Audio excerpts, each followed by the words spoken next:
Hi guys, and welcome back to another video Game with the Powers. I'm Jake, and in today's video, I'll be giving you my in-depth review of the board game Garden Geckos, coming to you from 10 Robot Games. Now, Garden Geckos is a board game for 1 to 6 players, ages 14 plus, right around 15 to 40 minutes per playthrough. And this one is designed by James Staley, illustration here by Cesar Ayala Delgado, and like I mentioned, this is published by 10 Robot Games. I realized, guys, in all of my Garden Geckos content recently with the Dewdrops and Koi Pond expansion, that I never actually did a review, an in-depth review for Garden Geckos. I did an unboxing, I did a learn and play for this one, but have never actually done a review. So I figured let's go ahead and drop my in-depth review for Garden Geckos. Now, guys, if this is your first time watching a review from us, we go a little bit more in-depth than maybe some other content creators do, and we break the game down into 7 different categories. These categories are theme, components, setup, length, difficulty, replayability, and price. Within each of these 7 different categories, I give them a number rating equivalent to the BGG scale. And at the conclusion of me talking about these 7 different categories, I will give my overall rating for the game, where I'm going to talk about some things that I enjoyed about the game and some things that I particularly did not like. And finally, guys, since a majority of these games I do review on our channel, I have either backed on either Kickstarter or Game Found myself, I asked the proverbial question: if I had the opportunity to back this game again, would I do so? All right, guys, let's go ahead and jump right in, starting off with the theme. So the overall theme of Garden Geckos is you are going to be controlling geckos scuttling around a growing garden, and you're going to be doing this through tile placement. And your goal is to capture these bugs that are on these different tiles. You're trying to gain control of these different terrain that are on these particular tiles as well, to ultimately fulfill different scoring cards and gain victory points. And so I'm going to go ahead and give the overall theme here a 7.5 out of 10. Look, I think the theme is present, and I think it does make sense a little bit, but sometimes this theme may feel secondary to the mechanics of the game, which the overall mechanics of the game, like I just mentioned, is each player is going to have a set of geckos. They're going to have a hand of tiles, and on their turn, they're going to be placing a tile, matching it up to one of the different sides, and then they're going to be placing their gecko across the 2 tiles that they matched up, with the overall goal to get control of these particular terrain areas on these tiles and get control of these different bugs that you are then going to look and see if you have matched any of these particular scoring cards that are on the table that you can claim in order to score points.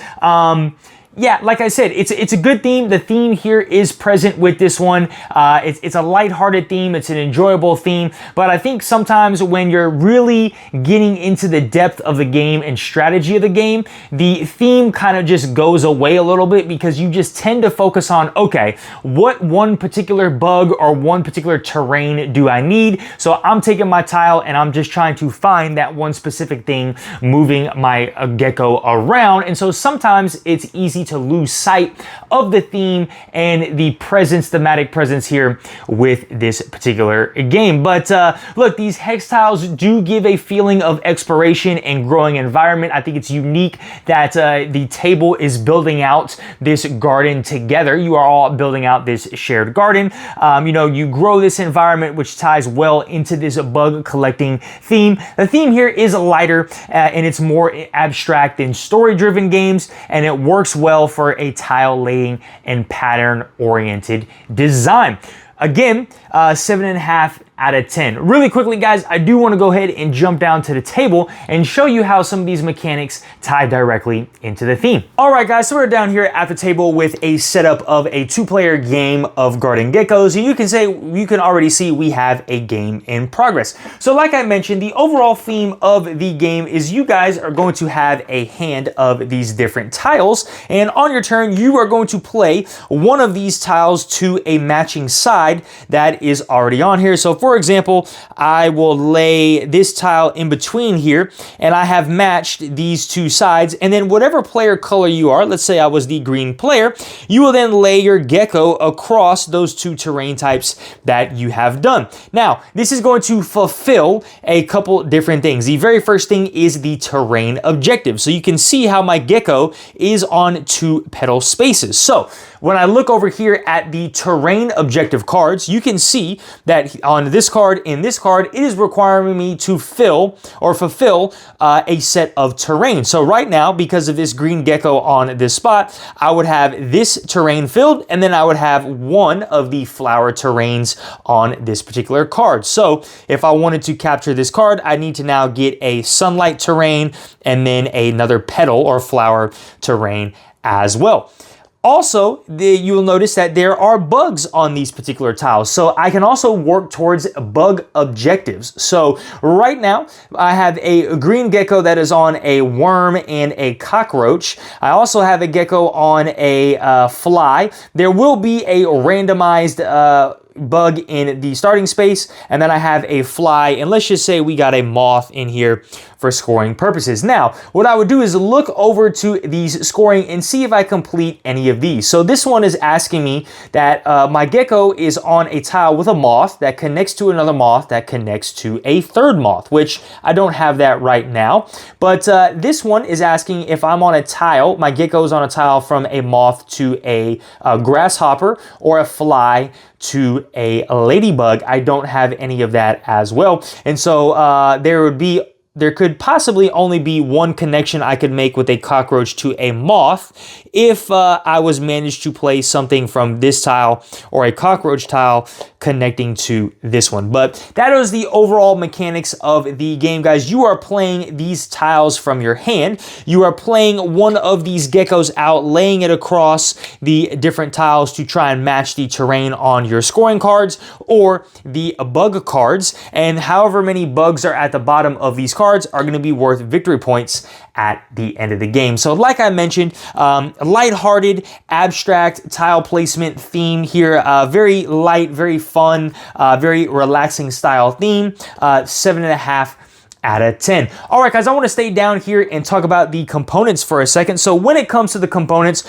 we are taking a look at the quality and usability of the physical pieces. And I'm going to go ahead and give these components an 8.5 out of 10. Look, I think there is some great quality with the components here. Of course, we have the deluxeified meeples, and this is the Kickstarter deluxe version of the game, which on Kickstarter, this was the only version of the game available. So we have all these super nice, really cool, unique wooden bug meeples, and I do love the designs on all of these meeples right there. All very clear and consistent so you can see what each individual bug is. I also like the geckos, right? We have wooden geckos as well. And to help balance out for my colorblind friends, the geckos will each have different patterns that you can see on these particular geckos to distinguish which ones are colorblind. And so this game is colorblind friendly as well. So I think they've done a really good, unique job with that.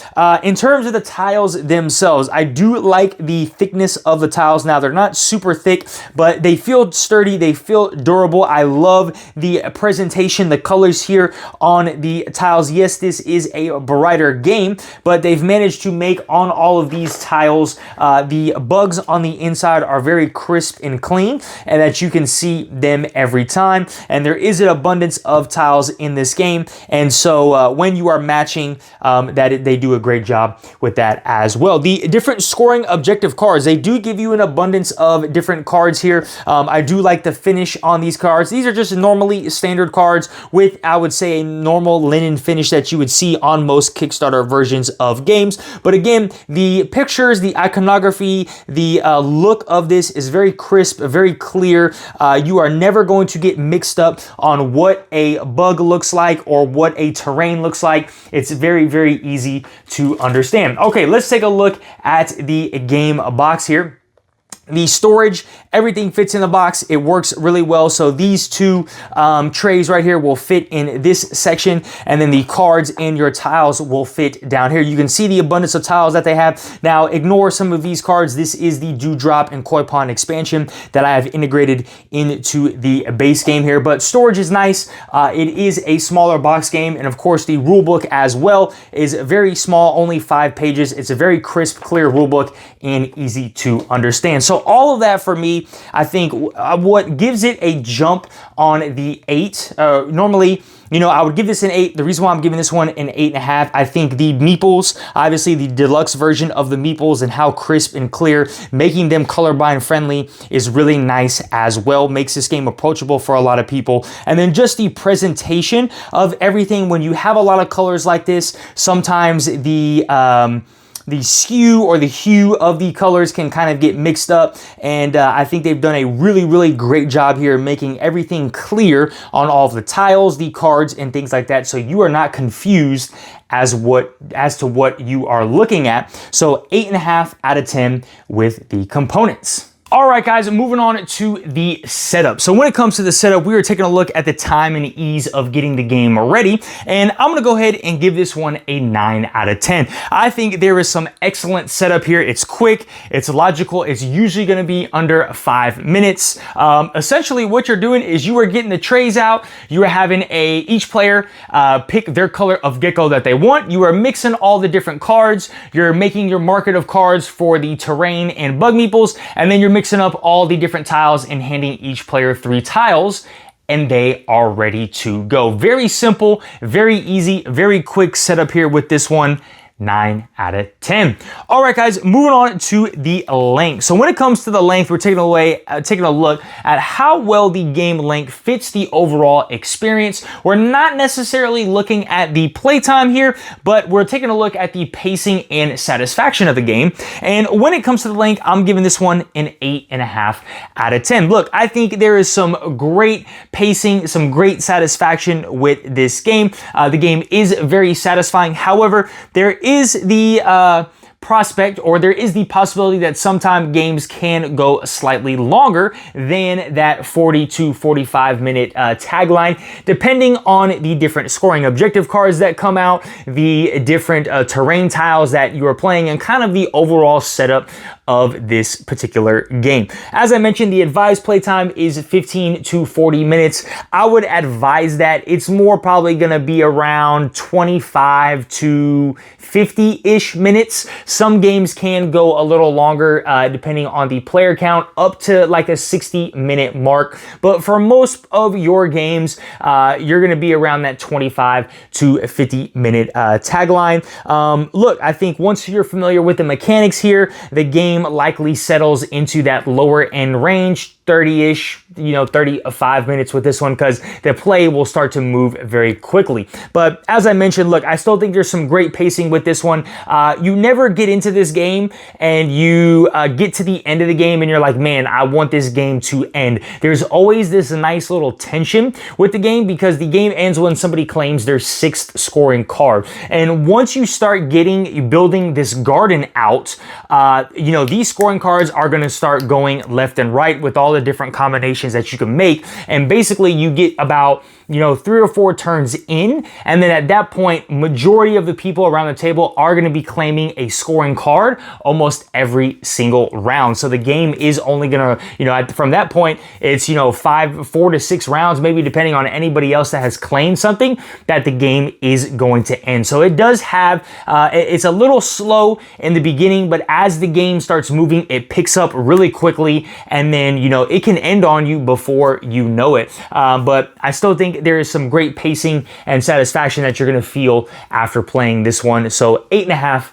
out of 10. All right, guys, moving on to the difficulty. So when it comes to the difficulty, we are taking a look at how complex the rules and decision making are. So the lower the number, the easier we feel the game is. The higher the number, the more challenging we feel the game is. And I'm gonna go ahead and give this one a 4 out of 10. Look, I think there's a moderate rule set here in decision making with Garden Geckos. While the overall game is very easy to pick up, you're just playing a tile and then moving your geckos. There is some strategic depth when it does come to this particular game, right? The rules are fairly accessible. You're placing these terrain tiles, you're matching these different patterns, you're trying to capture these bugs in these different scoring cards. When it comes to that tile placement, the pattern chaining, managing the secret objective that you will get as well, and the different public objective, that's where some deeper strategy comes in, but it's not so complex that it's going to give you analysis paralysis, right? So for me, it's a 4 out of 10. I think there's a moderate rule set. I would classify this as a gateway or family weight, more of a family weight style game, something that's very approachable. If you've had experience playing board games before, you are really going to enjoy this. You might have to, if nobody has ever played board games before, I think this game would still be approachable, but there's going to be a little bit of a learning curve of trying to manage the strategic depth with this one. But again, not so much that people are going to start having analysis paralysis or knowing what to do, because it's really easy to pick up and understand that I'm placing this tile, I'm trying to get these different scoring objective cards so that I can claim them and score victory points. So 4 out of 10 when it comes to the difficulty. All right, guys, moving on to the replayability. So when it comes to replayability, we're taking a look at how fresh and engaging the game feels after multiple plays. And I'm gonna go ahead and give this one an 8 out of 10. Look, I think there's some great replayability here with Garden Geckos. There's great variety with room to explore. Not necessarily new strategies, but new styles of play or new styles to win here because of, because you are building out this tile garden in the middle as a collective. That entire garden is going to change every single time you play the game. Now, again, I would say after 2 playthroughs, you're going to get through all of the objective cards depending on your player count, because each player is trying to get to 6.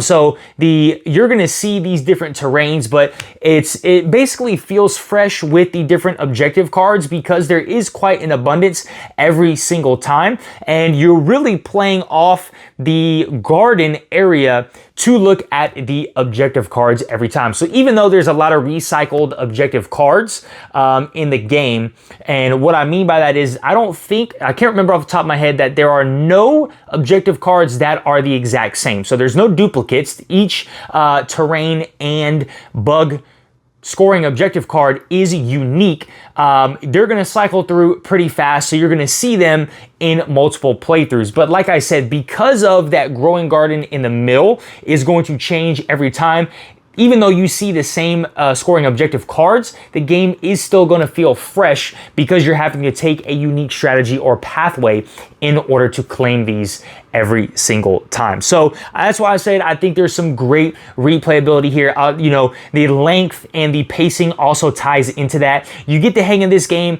It's a feel-good style game. You finish it and you're like, man, I really enjoyed my time with that. I'd like to go ahead and try that and play it again. I truly think every time we've played Garden Geckos, we've played it more than once. We've played it about 2 or 3 times with the group that we've introduced it to, because they've enjoyed it and they liked how quickly and the ease of play with that one. So 8 out of 10 for me when it comes to replayability. All right, guys, last category here we have is the price. So when it comes to the price, we're taking a look at the value for the cost, not necessarily just the price tag, but what you are getting for it. So I backed this on Kickstarter for $45 US. This is the deluxe edition of the game. Everything came deluxeified with it. And, I believe the regular price is still $44.99 as well on 10 Robot Games website. Again, please do not quote me on that. I'm not sure on that one. But at the Kickstarter price that I backed this one for, I'm going to go ahead and give that a 9 out of 10. Look, I think that is an excellent price point for medium style deluxe editions of games like this. More and more I see on Kickstarter now, guys, that deluxe editions of games are getting higher and higher when it comes to the price. Now, I'm sure the tariffs have something to do with that, but normally in the past, you would see 45 to 60 US dollars for most deluxe editions of games. Now you are starting to see more 60 plus. You're getting into that 75, 80 range, even 99 plus dollars for certain deluxe editions of games. You know, one I can think of right now is Calypso.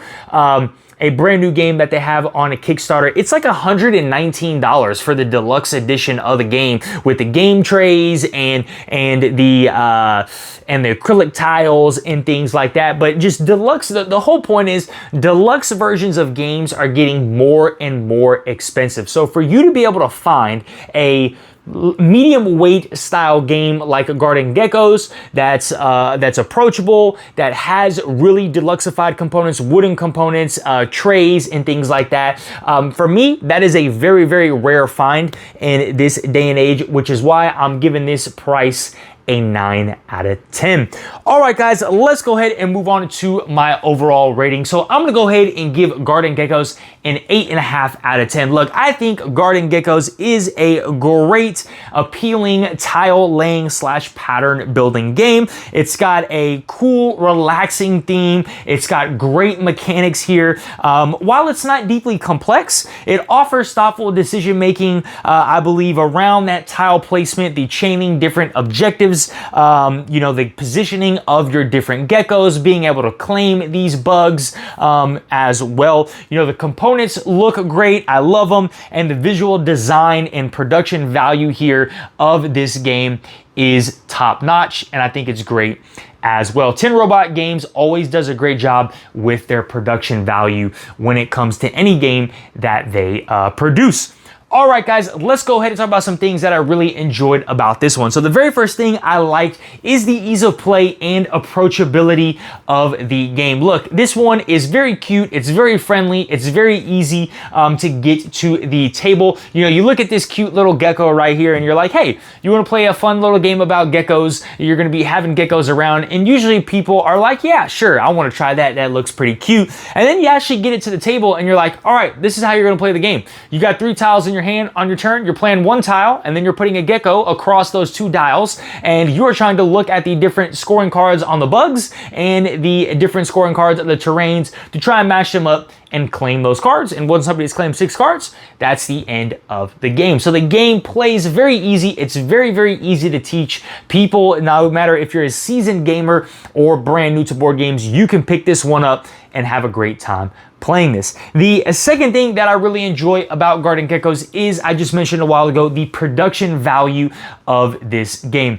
Very rarely, guys, like I said, do you find deluxe versions of this game for that $45 price tag. You get all of those wooden meeples. They look nice. You get the trays with them as well, which makes the setup super easy. The tiles themselves look nice. The vibrant artwork of this one. This is a colorful palette of a game. It looks beautiful on your table. It really makes the colors and things make this game stand out and pop on the table without being like super bright where you're like, oh my gosh, that's way too much color. I think they've done a great job with that as well.